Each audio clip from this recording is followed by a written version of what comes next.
Dans un monde où il y a les choses terrestres et il y a les choses célestes.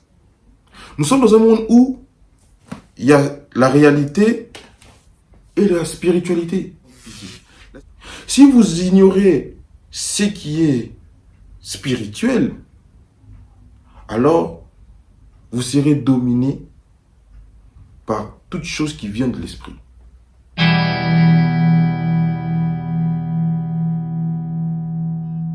Salut tout le monde, j'espère que vous allez bien.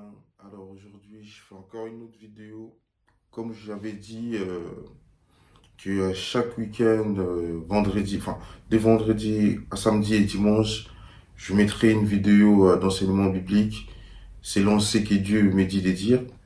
Et ça sera tout le temps comme ça. Je ferai les vidéos chaque week-end de vendredi à samedi et dimanche, les enseignements bibliques et la prière.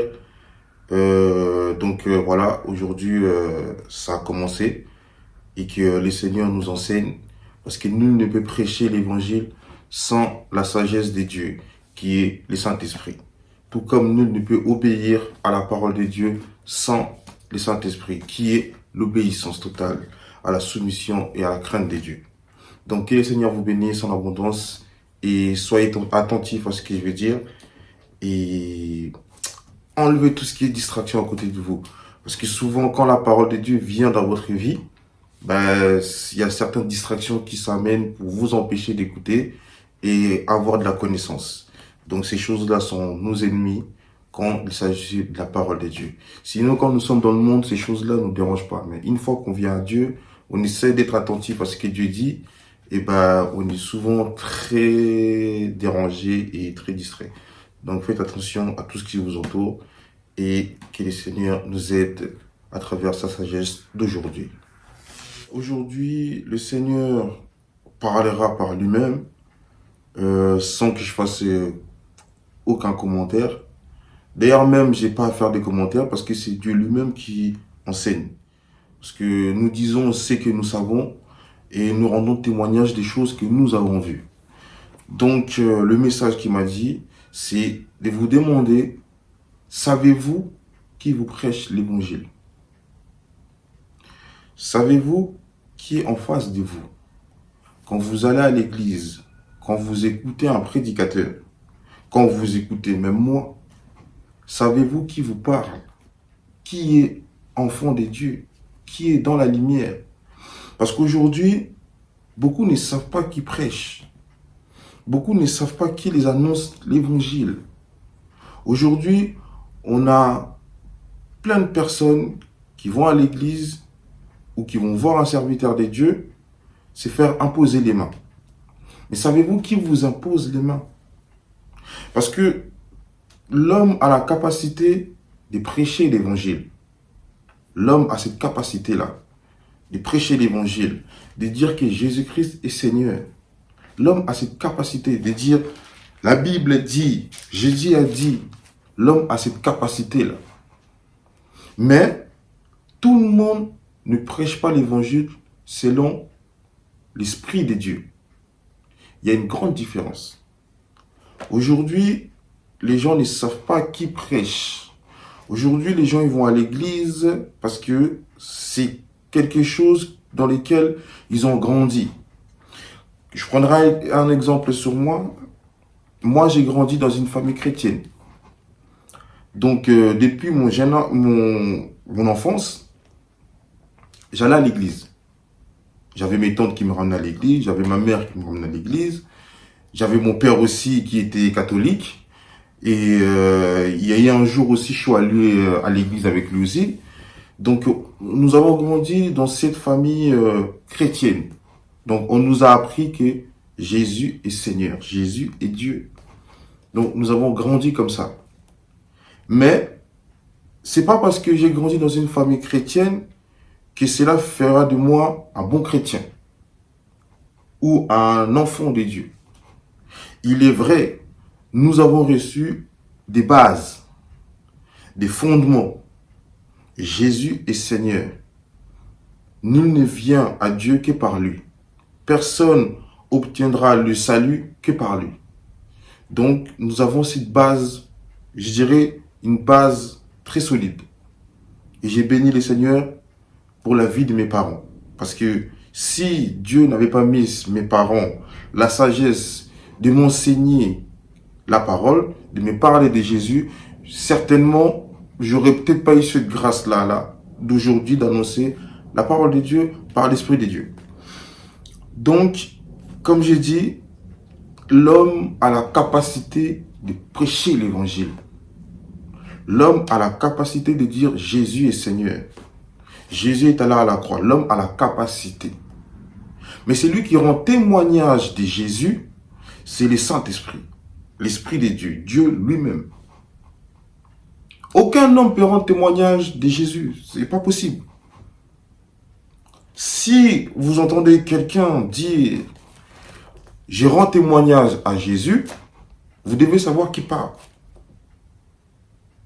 Vous devez savoir qui vous annonce l'évangile. Nous allons prendre un passage pour ouvrir l'esprit de ceux qui ont du mal à comprendre ce que je suis en train de dire. Alors, c'est dans Jean que le Seigneur nous guide à travers sa parole. Parce que c'est lui qui m'a donné cette révélation. Comme je vous ai dit, nous allons prendre le passage pour comprendre qu'aucun homme ne peut rendre témoignage de Jésus. Jean chapitre 1, à partir du verset 15. Jean lui a rendu témoignage et s'écriait « C'est celui dont j'ai dit, celui qui vient après moi m'a précédé, car il était avant moi, et nous avons tous reçu de sa plénitude et grâce sur grâce, car la loi a été donnée par Moïse, la grâce et la vérité sont venues par Jésus-Christ. » La Bible dit bien, Jean lui a rendu témoignage. Jean est-il un homme ou non? Et pourtant, je vous dis, aucun homme peut rendre témoignage de Jésus. Ce n'est pas possible. Mais Jean lui a rendu témoignage. C'est ce que la Bible nous dit. La Bible est une lame à double tranchant. Si vous la prenez avec votre connaissance, dans la manière dont vous tenez le couteau de chez vous, vous allez vous blesser parce que vous allez vous rendre compte que là où vous pensez avoir la main protégée, en fait, en réalité, c'est une autre lame qui vous coupera la main. C'est pour ça que je vous dis, nul ne peut rendre témoignage à Jésus. Seul l'Esprit de Dieu rend témoignage à Jésus, qui est le Saint-Esprit. La Bible nous dit, Jean a rendu témoignage. Soyez attentifs à ce que je dis, parce que ce n'est pas parce que vous avez eu l'habitude d'entendre certains prédicateurs crier que cela vient forcément de Dieu. Nous n'avons pas l'habitude de crier. Nous pouvons parler, nous pouvons manifester la joie par l'Esprit de Dieu, selon ce que l'Esprit dit et que notre esprit et notre corps réagissent. Nous sautons pas dans les vides, nous ne nous mettons pas à crier dans les vides, mais notre joie est exprimée selon l'œuvre de l'Esprit de Dieu à travers nous, qui nous donne des frissons, une parole même qui peut sortir de nous, parce que je vous dis, ce n'est pas nous qui prêchons, mais c'est le Père qui prêche en nous. Donc la joie que nous soyons des instruments de Dieu, cela booste notre corps et notre voix. C'est pour ça que je vous dis, soyez attentifs à ce que l'Esprit dit. Je vous ai dit, Jean a rendu témoignage, selon ce qui est écrit. Mais on ira sur un autre passage pour comprendre de quoi le Seigneur veut nous parler. Le lendemain, là maintenant nous sommes dans Jean chapitre 1 à partir du verset 29. Écoutez bien. Le lendemain, il vit Jésus venant à lui. Et il dit, « Voici l'agneau de Dieu qui ôte le péché du monde. C'est celui dont j'ai dit, après moi vient un homme qui m'a précédé, car il était avant moi. Je ne le connaissais pas.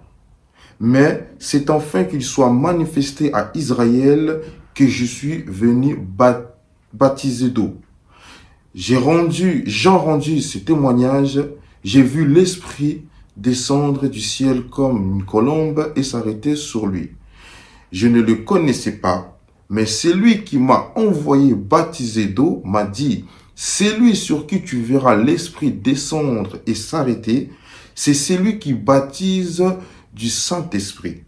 Et j'ai vu et j'ai rendu témoignage qu'il est le Fils de Dieu.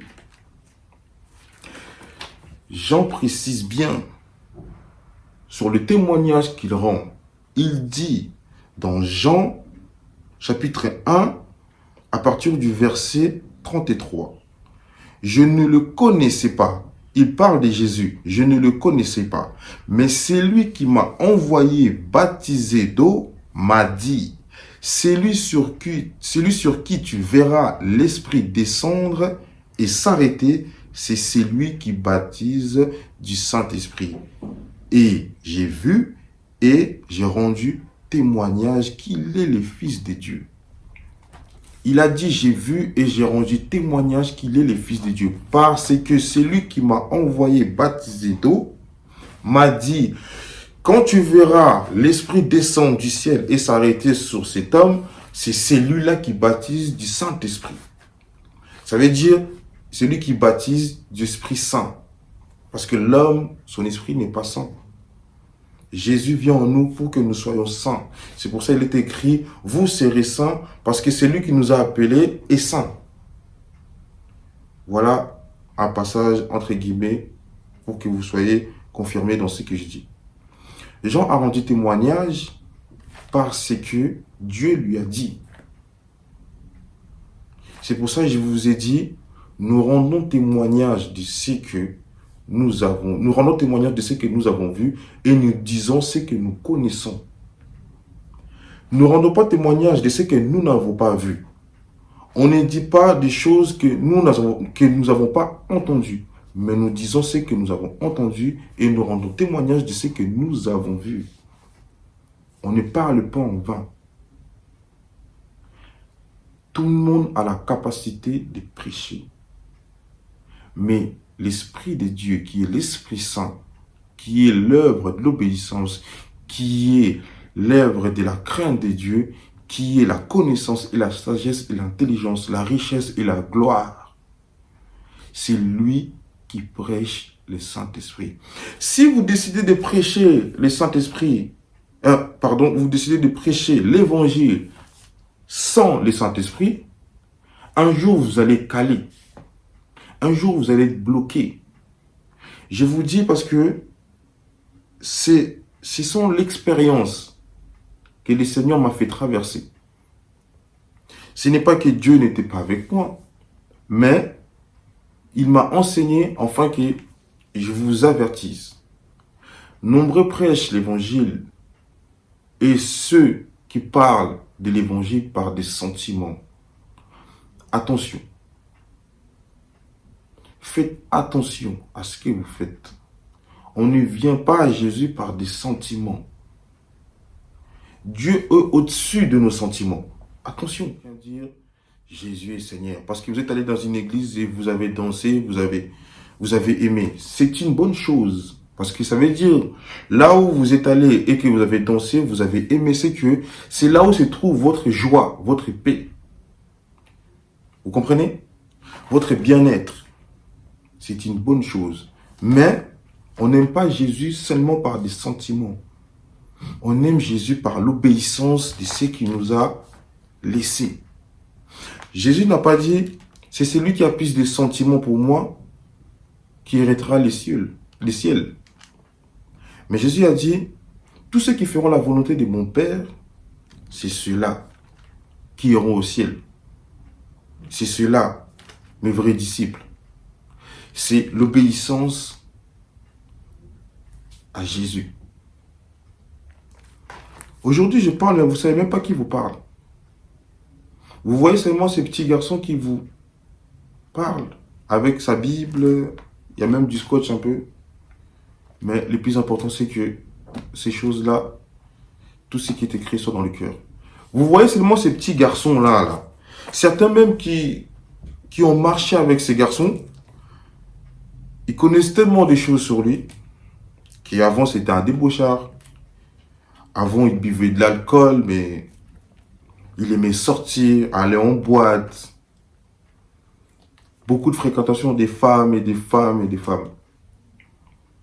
Beaucoup ont l'image encore de ces garçons de ces temps-là. Mais ils n'arrivent pas à comprendre ce qui se passe. Ils écoutent seulement. Mais en même temps, leurs pensées sont mélangées. Qu'est-ce qu'ils racontent? Mais je le connais. Il faisait n'importe quoi en boîte, je le voyais. Il buvait d'alcool, tout ça, avec les femmes. Aujourd'hui, il parle de Jésus, mais qu'est-ce qu'il nous raconte? On va attendre un peu. Bientôt, j'en suis sûr qu'il va retourner dans son ancienne vie. Beaucoup voient ces garçons comme ça. Mais je vous dis, quand la lumière vient dans votre vie, quand Jésus décide de venir dans votre vie, parce que vous l'avez ouvert la porte, Jésus ne viendra pas dans ta vie parce que tu te dis, c'est une obligation que Jésus vienne. Non, Jésus ne viendra pas comme ça. Jésus vient à travers ton ignorance de la vie. Jésus vient quand tu ne vois pas clair. En réalité, l'amour de Jésus voit ta souffrance, ton ignorance des choses terrestres comme spirituelles. Parce que nous sommes dans un monde où il y a les choses terrestres et il y a les choses célestes.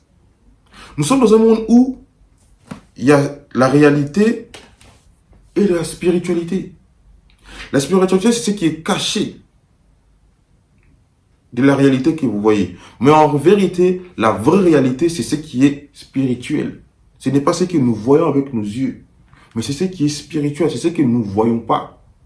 Je vous donnerai un exemple pour vous montrer que c'est ce qui est esprit qui fait appel au matériel, aux choses que nous voyons. Un exemple, une voiture, peu importe la marque, c'est lui qui a décidé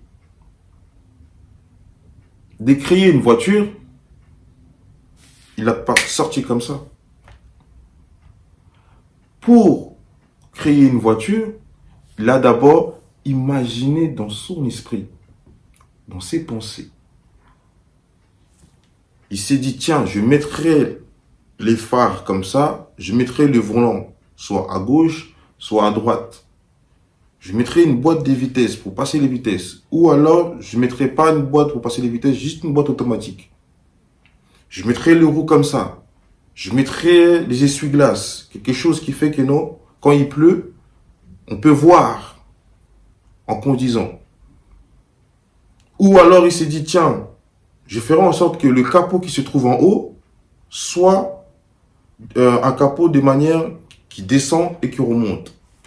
Vous voyez ça souvent dans des belles voitures un peu cabriolées. Vous voyez?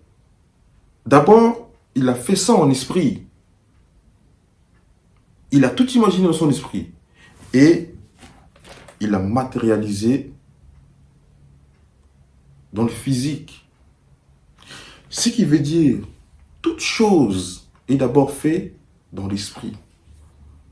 Et ensuite, c'est la réalité qui le manifeste. Ça veut dire en gros, la pratique.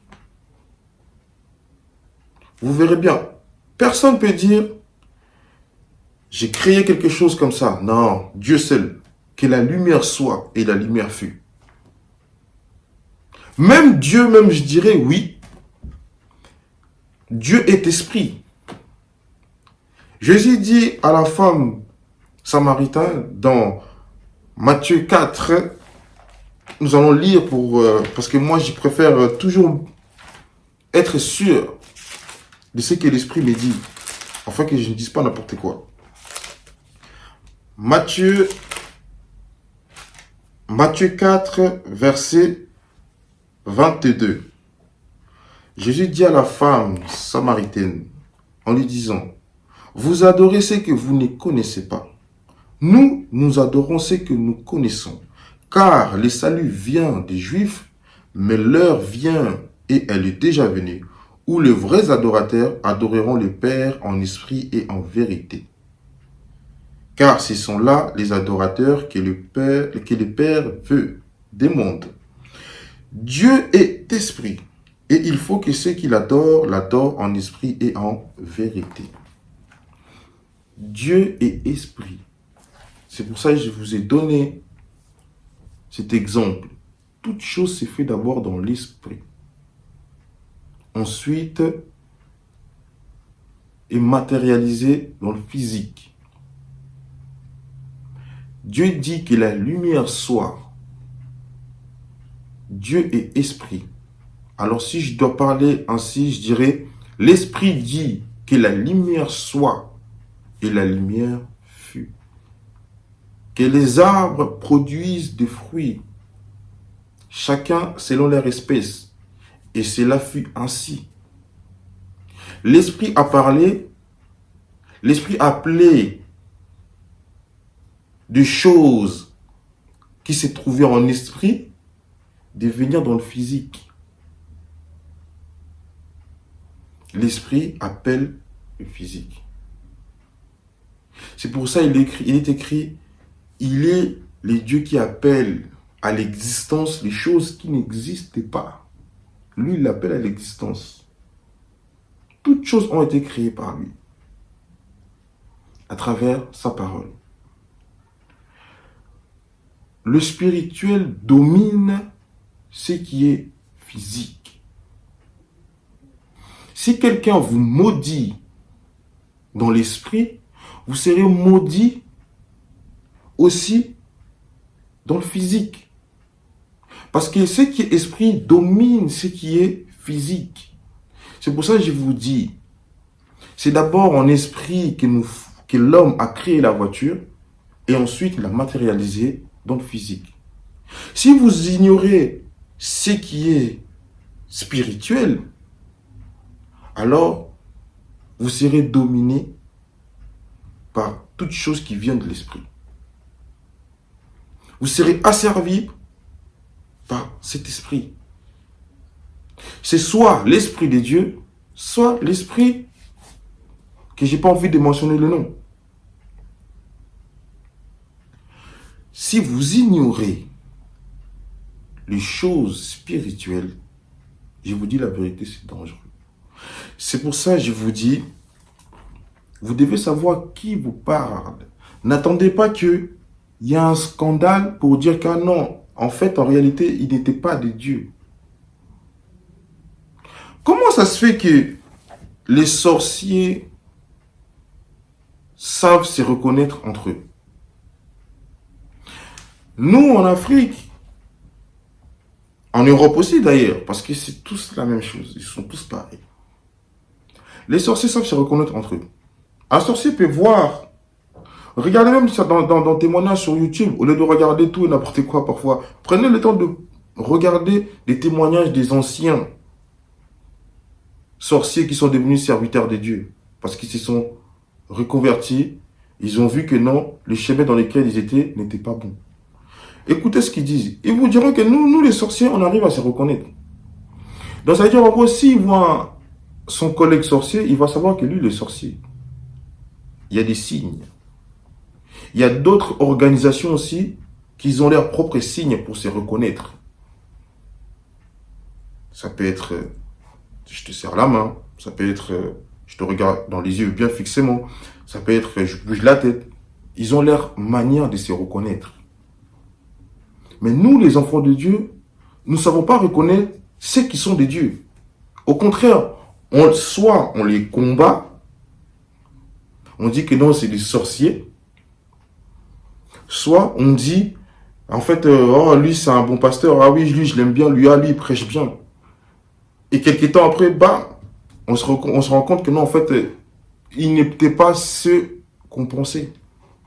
Parce que les enfants de Dieu ne savent pas reconnaître leurs frères et sœurs. Si vous êtes lumière, vous devez être capable de reconnaître la lumière. Comment ça se fait que vous n'arrivez pas à reconnaître celui qui vous parle? Ne cherchez pas à condamner tout de suite. Mais juger la personne selon l'esprit, selon la justice de Dieu, qui est la parole.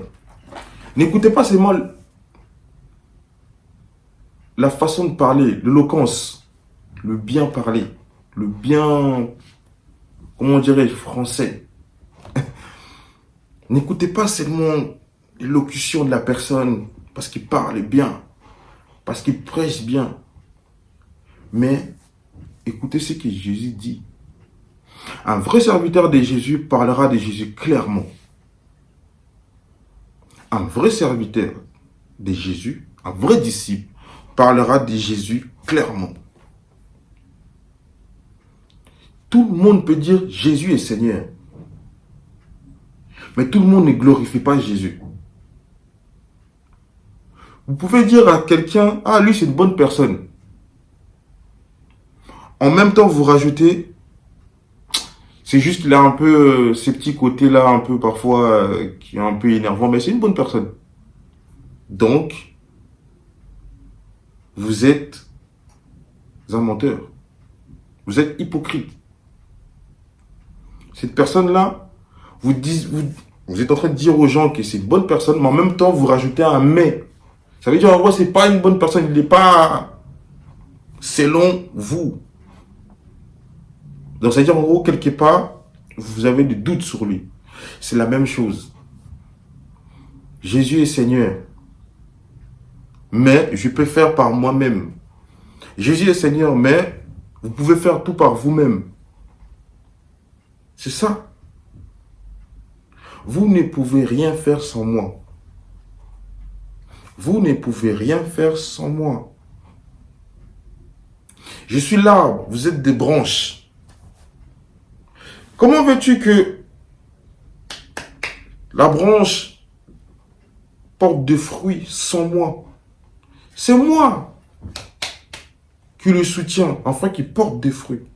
Si tu dis que tu n'as pas besoin de moi, mais je vais te retirer de moi et tu vas sécher. Parce que de moi vient la racine de toute chose, de toute sémence. Donc si tu te retires de moi, tu n'as plus le fondement solide. Parce que de moi sort toutes sortes de fruits. J'ai les pieds enracinés. J'ai les pieds enracinés dans la vie. Je suis la vie. Comment peux-tu dire que tu peux faire certaines choses sans moi? Tu ne peux pas. Je vais vous donner un exemple. Pour porter vos lunettes, vous n'avez pas besoin de Jésus. Parce que vous estimez que non, je peux prendre mes lunettes et les porter. Je n'ai pas besoin de Jésus. Pour marcher, je n'ai pas besoin de Jésus. Pour boire de l'eau ou du coca, je ne sais pas, peu importe. Je n'ai pas besoin de Jésus. Vous estimez que ces choses-là, vous n'avez pas besoin. Vous avez besoin de Jésus que pour les grandes choses. Vos lunettes, vous n'avez pas besoin. Marcher, vous n'avez pas besoin. Boire de l'eau, vous n'avez pas besoin. Manger, vous n'avez pas besoin de Jésus pour soulever votre cuillère. Mais si vos lunettes se cassent, là, vous avez besoin de Jésus pour qu'il vous donne de l'argent pour acheter d'autres lunettes. Si vous êtes blessé et que vous devenez handicapé, vous devenez paralysé, et que le médecin vous dit, ah ben, vos nerfs ont lâché, vous ne pouvez plus marcher, il faut un fauteuil roulant. Là, vous avez besoin de Jésus pour qu'il vous fasse marcher par sa puissance. Là, vous avez besoin de Jésus.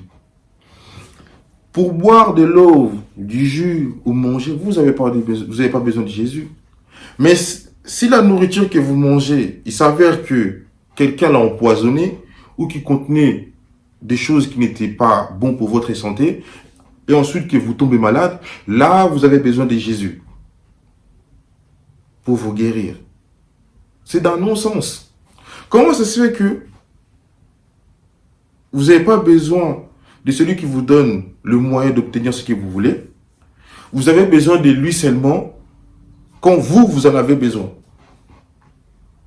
Parce que vous estimez que oui, il doit les faire. Mais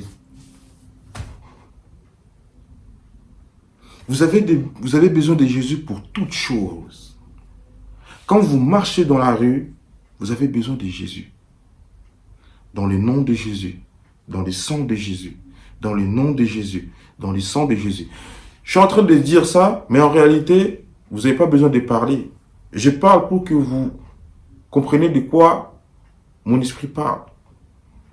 Les gens n'ont pas besoin d'entendre ce que vous dites. Pourquoi je dis dans le nom de Jésus, dans le sang de Jésus? Parce que vous ne savez pas ce qui vous attend devant. Vous ne savez pas ce qui vous attend devant. Quand vous prenez les transports, vous ne savez pas.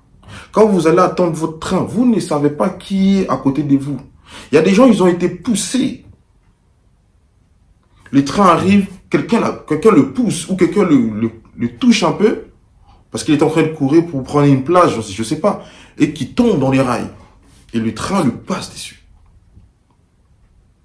Mais dans le nom de Jésus, dans le sang de Jésus, vous ne marchez plus seul.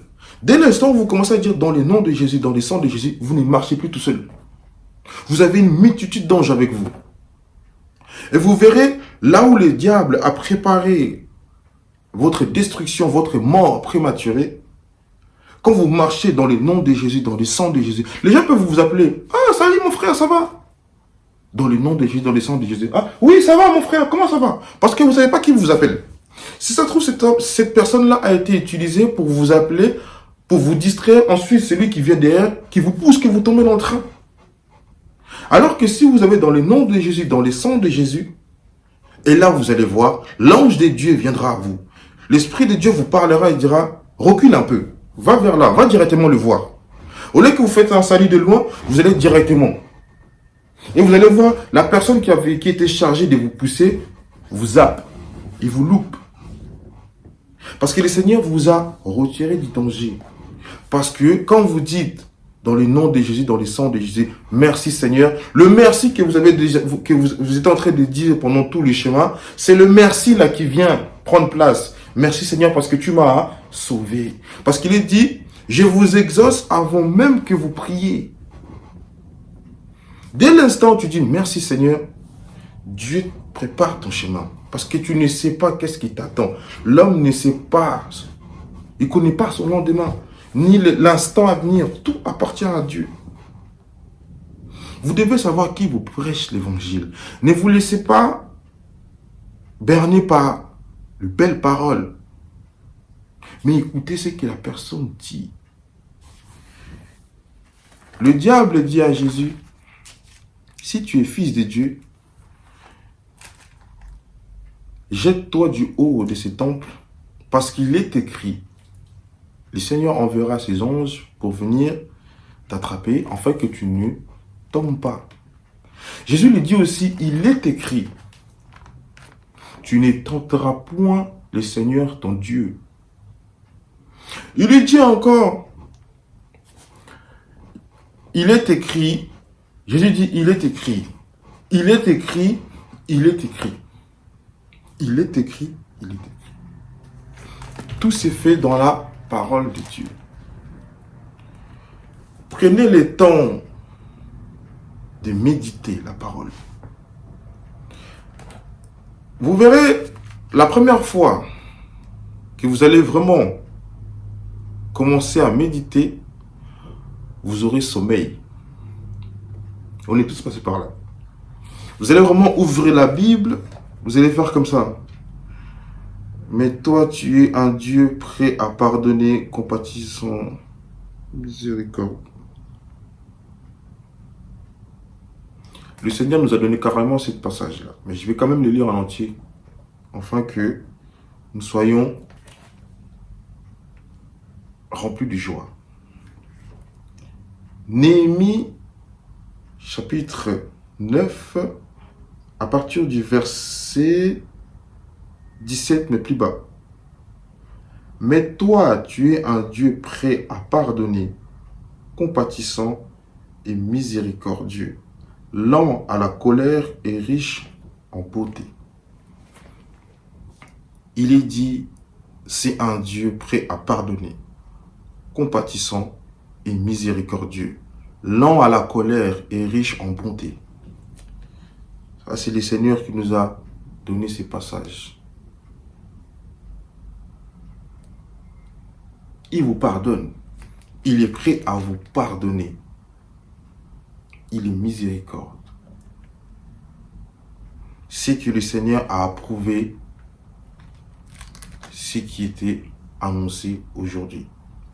C'est pour ça, je voulais donner un exemple sur un passage dans lequel, quand vous commencez à méditer, eh bien, le diable vous empêchera de lire ces passages.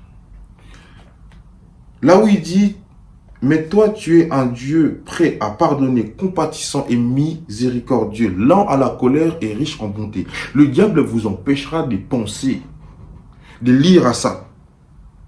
Il ne voudra pas que votre esprit voit ça. Parce que là où vous culpabilisez, là où vous dites que j'ai péché, là où vous dites que le Seigneur ne me pardonnera pas, eh bien le Seigneur, au moment où vous ouvrirez la Bible, le Seigneur vous ramènera dans un passage où il vous dit, je suis prêt à te pardonner. Le diable ne voudra pas. Il y a des esprits qui viennent pour vous donner sommeil. Essayez, vous allez voir. Je sais que ces esprits-là m'écoutent. Ils sont en train de dire, ah ouais, mais lui, il est en train de donner l'intelligence. Mais ils me combattent, même s'ils viennent me combattre, ils ne réussiront pas, parce que c'est lui qui m'a envoyé mes soutiens. C'est pour ça que je vous parle avec fermeté, assurance, que rien ne m'arrivera. Essayez, vous allez voir, ces esprits-là, ils viendront vous combattre. Ils ne voudront pas que vous ouvrez la Bible. À un moment, vous verrez où c'est les autres. Quand vous voyez ça, dans le nom de Jésus, fermez la Bible. Dans le nom de Jésus, dans le sang de Jésus, dans le nom de Jésus, dans le sang de Jésus, dans le nom de Jésus, dans le sang de Jésus. Je vous dis juste ça, hein, ils fuiront loin de vous. Parce qu'en fait, quand vous dites dans le nom de Jésus, dans le sang de Jésus, vous appelez le feu. Vous serez environné du feu. Et comment ils ne peuvent pas vous s'approcher de vous parce que vous avez le feu en vous. Vous avez fait jaillir le feu. Donc, une fois que le feu sort en vous, ils ne peuvent plus s'approcher. Et vous allez voir maintenant, vous aurez plus sommeil. Et là, vous direz, mais ça parle de moi, ça. Dieu me parle. Parce que tous les jours, Dieu nous parle. Donc, mes frères et sœurs, prenez le temps de méditer la parole. Parce que nous sommes dans des temps dangereux. Vous ne savez pas. Vous ne savez pas ce qui arrive. Vous ne connaissez pas votre lendemain. Que votre jeunesse ne vous trompe pas. Il y a des jeunes qui étaient comme vous qui sont morts. Certains même avaient une vie un peu brillante, dans le sens où ils pouvaient voyager. Ils avaient tout ce qu'ils voulaient. Mais aujourd'hui, ils ne sont plus là. La jeunesse. Moi, je n'ai pas confiance en ma jeunesse. Je n'ai plus confiance. Avant, oui, mais là, je n'ai plus confiance en ma jeunesse. Ma jeunesse est mon ennemi. Quand je dis il est mon ennemi, quand je commence à regarder à ce monde, la jeunesse est mon ennemi. Mais quand je regarde à ce qui est écrit, non, j'ai béni Dieu pour la jeunesse qu'il m'a donnée. Afin de porter des fruits dans le monde entier. Parce que nul ne se présentera devant le Seigneur sans les fruits. Quand le Seigneur vous dira, où sont mes fruits? Si votre panier est vide, vous serez jeté dans le feu. Jésus est venu, il a nourri des milliers de personnes. Ils avaient juste 2 poissons et 2 morceaux de pain. Jésus a multiplié et tout le monde a mangé. Vous avez mangé. Il vous a nourri. Viendra aussi le moment où lui aussi il aura besoin d'être nourri. Il vous demandera les fruits. Et le fruit que vous allez lui donner, c'est les âmes que vous avez sauvées. à travers la connaissance qu'il vous a donnée, la vérité qu'il vous a donnée. N'étouffez pas la vérité. N'étouffez pas la vérité. Il est écrit, n'éteignez pas l'esprit. Ça veut dire en gros, ne cachez pas la vérité. Vous serez jugé par ce que vous avez fait sur la terre. À travers votre marche, vous serez jugés. Vous serez tous jugés par Dieu le Père. Et même ce garçon qui vous parle, lui aussi, il a des fruits à apporter. Ne refusez pas la connaissance. Ne rejetez pas Jésus. Jésus vous aime. Jésus vous aime. Il est prêt à pardonner. Il est prêt à pardonner. Jésus veut que vous ayez la vie. Il ne veut pas que vous mourrez bêtement. Il veut que vous ayez la vie, la connaissance. Parfois, ça me surprend quand je vois les gens qui me connaissaient avant dans la vie qu'on avait avant. Et quand je la vois et qu'ils me voient parler de Dieu, il y en a, ils m'ignorent. Il y en a même, ils attendent seulement que je tombe. Beaucoup ont entendu que je tombe. Pour dire que, ah, mais je savais qu'il allait revenir. Oui, je suis tombé plusieurs fois, je vous dis la vérité. Je suis tombé plusieurs fois. Je suis tombé plusieurs fois. C'est même pas... Parce que, à cause de la solitude, à un moment, je me suis senti seul. Parce que la vie que j'avais choisie ne correspondait pas à la vie de ceux qui m'entourent. Et bien, comme chacun a son temps que Dieu lui a donné, moi, mon temps est venu. Et je crois même que mon temps était venu bien avant. Mais le diable a essayé d'empêcher cela. Mais Dieu est tout puissant. Je ne pouvais pas marcher avec eux. Pas parce que je ne voulais plus marcher avec eux, pas parce que je les aimais plus. Non, au contraire, je les aimais encore plus même. Parce qu'à un moment, je me sentais tout seul. Donc, j'aimais encore mes amis plus. J'avais encore envie de le voir encore plus. Parce que je m'ennuyais tout seul. Mais, non, Dieu est tout puissant et miséricorde. Dieu est tout puissant et miséricorde. Il m'a pardonné. Il a empêché que je sois humilié. Il a empêché que son nom soit sali à cause de moi. Afin que je ne sois pas châtié. Il m'a sauvé. C'est pour ça, à chaque fois que ma bouche parle autrement, ou que mes actions font ce que le monde veut, je pleure à l'intérieur de moi. Je pleure à cause de l'amour de Dieu pour moi. Je pleure. Il y a des gens, ils arrivent à dormir avec le péché. Moi, quand je pêche, je n'arrive pas à dormir. Je n'ai pas la paix. Même quand je m'énerve, même quand je dis quelque chose, je n'ai pas la paix. Je n'ai pas la paix. Je n'ai pas la paix. Je n'arrive pas à dormir. Il faut absolument que je prie que le Seigneur me donne la paix en me pardonnant. Je n'ai pas la paix quand je pêche. Si vous avez la paix quand vous péchez, vous avez un souci. Quand vous insultez quelqu'un, que vous ayez raison ou tort, si vous arrivez à avoir la paix, non. Vous devez vous mettre à genoux pour demander pardon. Seigneur, je suis un ingrat. Mon cœur est rempli de méchanceté. Ce n'est pas parce que vous insultez que vous avez le droit de l'insulter aussi, non.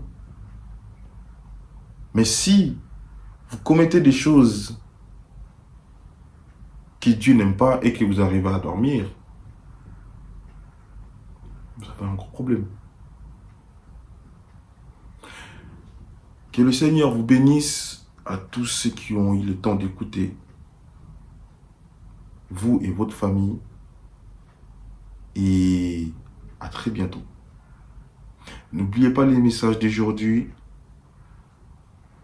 Avant de dire que la personne est bonne, attendez de voir. Attendez d'entendre ce que le Seigneur vous dit. Tout le monde a la capacité de prêcher, mais ce n'est pas tout le monde qui prêche, c'est le Saint-Esprit. Pour ceux qui ont encore du mal à comprendre le Saint-Esprit, je vous invite à aller regarder mes vidéos. Prenez le temps d'écouter. C'est vrai que, comme j'ai dit au tout début, j'ai pas l'habitude de crier. Peut-être que le Seigneur me donnera cette énergie de parler avec vraiment enthousiasme, tu vois. Mais je pense que le Seigneur fait grâce. Petit à petit, je commence à me sentir un peu plus à l'aise devant la caméra. Donc je pense que oui, ça va s'améliorer dans les temps. Prenez le temps, soyez patient avec moi, de ma façon de parler. Parfois, ça peut donner l'impression d'être monotone. Mais comme je vous ai dit, n'écoutez pas seulement ce qui vous donne les bonnes paroles, mais écoutez et éprouvez l'esprit qui anime cette personne-là de dire ce qu'il est en train de dire. Parce que tout le monde ne parle pas de la part de Dieu. Que le Seigneur soit béni, que le Seigneur bénisse sa parole et qu'il bénisse toute votre maison. Et à très bientôt. N'oubliez pas de prier avant de dormir. Un simple merci Seigneur suffit. Parce que vous ne savez pas qui était préparé pour votre vie. Un simple merci suffit. À très bientôt.